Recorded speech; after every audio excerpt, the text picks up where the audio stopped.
We need to defund the police. What is the job of the police? From the name law enforcement, they must be here to enforce the law.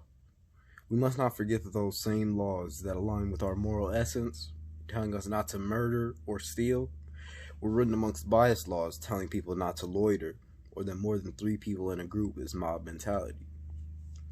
In 1838, the first police department was founded in Boston.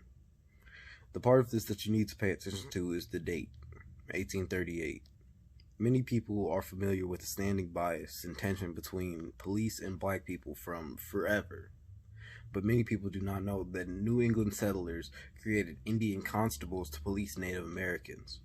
This means that settlers came to America, met Native Americans, and after meeting them created entire jobs to harass them under the facade of protection. This is the same system under the same creation that we live by now, and although the date has changed, the result is still the same. Many people do not know that many of the southern police departments that exist now derive from slave patrols. How can we attempt to build on a system that is shown to do nothing more than harass, kill, and dehumanize our non-Caucasian brothers and sisters? People used to patrol the South looking for escaped or wandering slaves, and these are the same people our country has chosen to protect us. To patrol our neighborhoods, to approach wandering groups of 3 or helpless people alone. This isn't the answer. The police have been hyped up through our schools and our culture. They have been placed on a pedestal that they have not earned.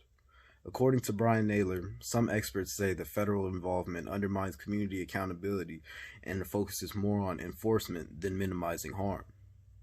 Federal government has not only been protecting the police, but has also muffled their ears so communities cannot be accountable for their own protection.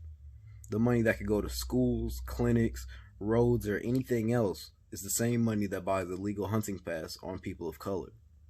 Since the creation of the Community-Oriented Policing Service program in 1994, the Department of Justice has admitted to providing around $14 billion to hire and train police.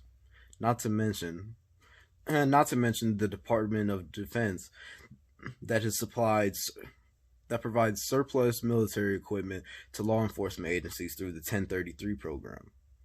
This means that not only are we giving a lot of money to the police for them to not be working, but also that that regular everyday police are getting equipped with AR-15s, Berettas, and whatever else the U.S. Army isn't using.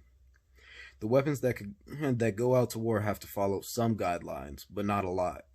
You can't have poison bullets, but you can have a gun that shoots 2 bullets a second. This is top gear military equipment that's being sold to people with 13 to 19 weeks of training for just shipping. Studies by Delahanty, Ryan Welch, and Jonathan Momolo have proven that the equipment provided from the 1033 program has made police officers more violent. More militarized law enforcement agencies were associated with more civilians killed each year by police. When considering police militarization,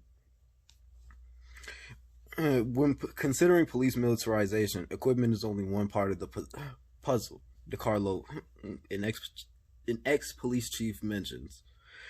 There are many innate elements in the departments that encourage a battlefield mentality, including the content of police academy courses, the lack of knowledge of the communities that officers serve, the militaristic sense of brotherhood, and the culture of soldier versus enemy. Delahanty, Welch, and Momolo's study suggests that when police receive military equipment and get told that patrol is like a battlefield, they use military language, create elite SWAT teams, and become more likely to create or jump into high-risk situations. When you look at the actual history, details, and favoritism of our country's police departments, you start to wonder why they're there at all. So the next time you see the boys in blue, remember all the men in black who died to your protectors. We're providing around $14 billion. I've seen little black kids hide from the police. I've hid from the police for no reason other than I'm scared. I've seen the stories on the news. I've never been helped.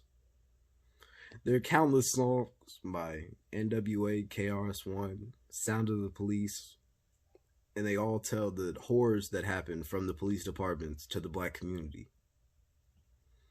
We need to defund the police.